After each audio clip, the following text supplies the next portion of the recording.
明天早上我要去劳动场，不喜欢？真的吗？真的吗？Oke, tapi karena kita masih belajar, nih Guanxi, ya. Tapi nanti ikuti Lause nulis seperti apa, ya. Yang pertama ada kata chong. Di mana kita dapat kata chong? Chongwen. Apalagi? Karena bisa berguna kalau saya pergi ke Cina, bisa pakai bahasa itu Mandarin buat berbicara dengan orang-orang situ. Insya Allah saya mau ke Cina kalau saya sudah besar dan memiliki modalnya. Saya berterima kasih sekali sama Bu Jamila Akbar atau Bu Jemi, karena berkat dia saya sudah bisa belajar bahasa Mandarin.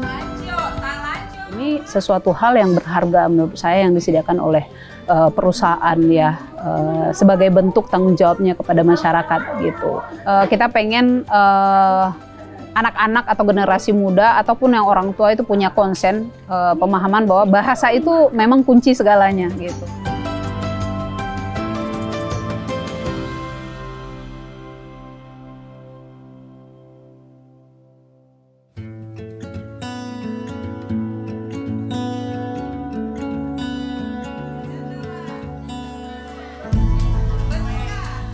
Di tengah hiruk-pikuk kawasan industri, ada cerita kecil yang tumbuh perlahan tapi penuh makna.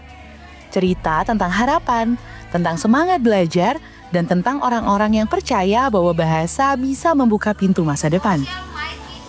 Di sekitar kawasan industri Morowali, sebuah tempat belajar sederhana hadir, menawarkan lebih dari sekedar kata-kata. Halo semua. Ni hao. Dialah Jemi. Di balik senyum hangat dan kesederhanaannya, Jemi adalah sosok yang tak biasa. Ia adalah pengajar bahasa asing di Rumah Literasi Sidaya. Saat ini, Jemi mengajarkan bahasa Mandarin kepada anak-anak dan masyarakat sekitar. Pertama sekali kebetulan saya memang direkrut untuk jadi guru IMIP saya asalnya, profesi saya guru. Nah, pertama kali saya datang ke sini, saya lihat ini kan memang kawasan industri yang basisnya investornya banyak China ya, dari Tiongkok begitu. Dan ketika saya ngobrol dengan warga juga, di sini tuh membutuhkan banget orang untuk skill bahasa Mandarin seperti itu. Nah, kebetulan saya sedikit bisa bahasa Mandarin, sedikit saja. Terus saya berpikir, oh, di sini juga tidak ada tempat les, ya sulit sekali mencari yang bahasa Mandarin. Kemudian saya berpikir, oh, karena saya adalah guru, jadi saya terdorong untuk, oh, ini saya harus mengajarkan, meskipun ilmu saya sedikit, saya harus mengajarkan kepada anak-anak dan juga ibu-ibu yang mau gitu. Sangat-sangat menarik menurut saya ya. Saya juga cukup amazing begitu, karena awalnya orang berpikir, oh, ini Cina, ada stereotip atau inilah ya, ketakutan bahwa oh, Cina. Ternyata tidak, warga itu sangat antusias begitu. Bahkan awal-awal hanya untuk anak-anak ya, saya mengajarkan untuk anak-anak. Nah, belakangan ibu-ibu yang mengantar anak-anak ke sini juga minta, kami juga mau belajar bahasa Mandarin, Miss. Tolong buka untuk kami, ibu-ibu dan warga yang dewasa begitu. Nah, disitulah akhirnya saya melihat, wah, warga sangat antusias seperti itu.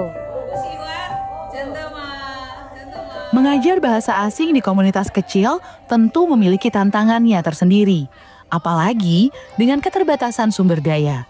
Namun, Jemi punya cara unik untuk menjadikan setiap sesi belajar lebih menyenangkan dan berkesan. Dengan pendekatan sederhana, ia berhasil menciptakan suasana belajar yang menarik dan penuh semangat. Metode saya sih sederhana saja, karena saya juga masih belajar bahasa Mandarin. Paling saya menggunakan ya kadang games, kadang model. Saya menyediakan bahan materinya. Saya buat sendiri, saya rangkum dari beberapa buku yang saya punya, kemudian saya printkan sehingga bisa dibaca oleh pelajar ataupun peserta atau ibu-ibu begitu. Kemudian kita mengulang bersama, kemudian kadang juga berapa kali pertemuan kita mengadakan kuis seperti itu. Kami menyediakan hadiah-hadiah kecil sehingga anak-anak dan ibu-ibu juga terus bersemangat gitu. Itu saja sih materi, kadang mungkin juga game-game sedikit gitu. Tantangannya sih lebih kepada, menurut saya sih mungkin ini kan bahasa lidah ya, lidahnya kita itu kan sangat jauh beda dengan lidahnya orang Tiongkok gitu. Ada beberapa kata-kata yang rasanya itu orang masih malu atau patah-patah. 大家你好，午安，我的名字bahasa Kalakbar，我叫Akbar，我是学生，我住在拉波达，我的爱好是游泳和画画，谢谢大家。 Perjalanan menjadi pengajar tidak hanya tentang berbagi ilmu, tapi juga melihat dampaknya pada orang lain. Salah satu momen yang paling berkesan bagi Jamie adalah melihat muridnya berkembang pesat. Tapi salah satu pencapaian saya perlu menyebut bahwa salah satu Xiao Lause atau murid saya, Dila ini adalah murid saya dulu.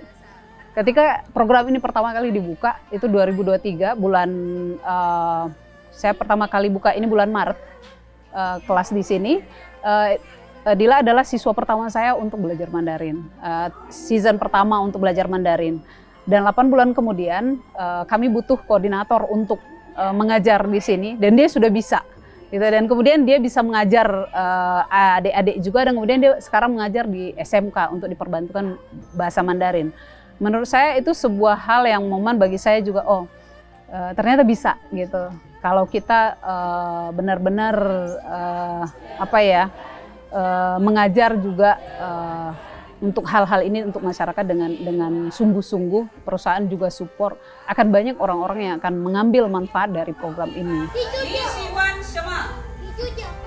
Saya berterima kasih sekali sama Bu Jamila Akbar atau Bu Jamie, karena berkat dia saya sudah bisa belajar bahasa Mandarin, walaupun itu cuma sampai HSK 2 ya. Tapi saya tetap semangat lagi untuk belajar. Berkat Bu Jamie, saya bisa direkrut sama IMIP menjadi koordinator Rumah Literasi Sidaya dan mengajar bahasa Mandarin. Pendidikan adalah investasi masa depan yang berharga. Dengan adanya dukungan dari berbagai pihak, termasuk perusahaan di sekitar, kesempatan belajar menjadi lebih luas bagi masyarakat.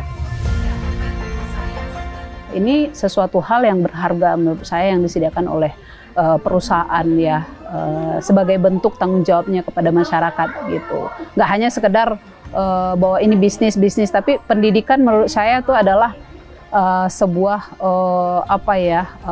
aset jangka panjang, dan itu sangat-sangat bagus dilakukan oleh ini, dan saya secara personal juga sangat bersyukur bisa terlibat untuk ini.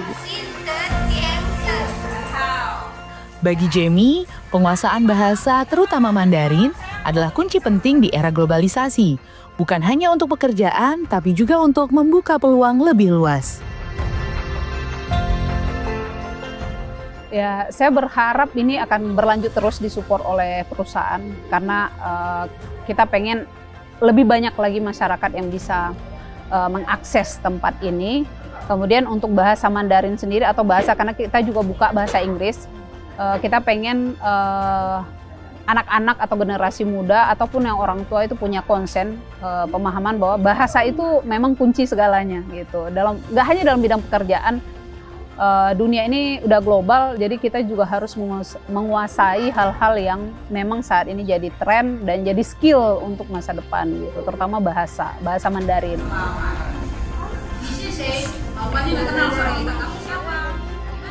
谢谢不见你，现在我会称呼你，谢谢。